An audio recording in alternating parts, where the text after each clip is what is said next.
And nearly 85 years after the deadly attack on Pearl Harbor, one Arkansas family is receiving closure that they never expected. Carter Thweet brings us the scene from the burial of Fireman Class Royle Luker.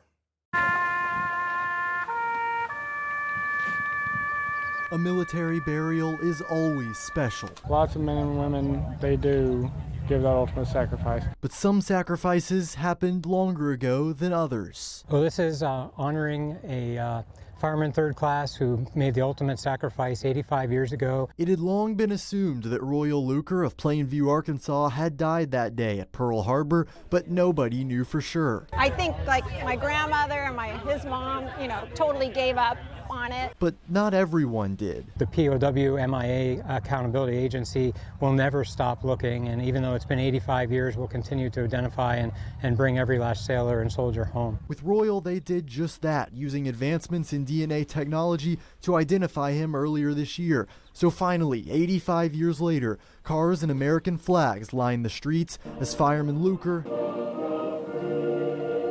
was laid to rest. I wish my grandmother and my great-grandmother were here because it would have been very special, but better late than never. So it means the world, and I appreciate all the people that have put so much energy and time into doing this.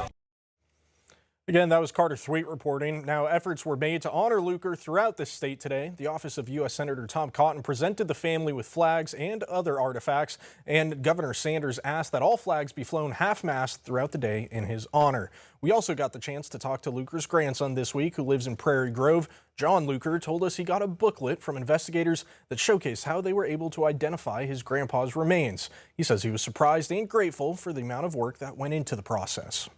It's hard to put into words, how much effort went into this whole thing. And the feelings, from the family members and so forth.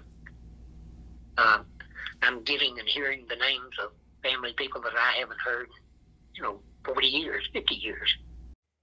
You can read more from our conversation with John Luker on our website, 5newsonline.com.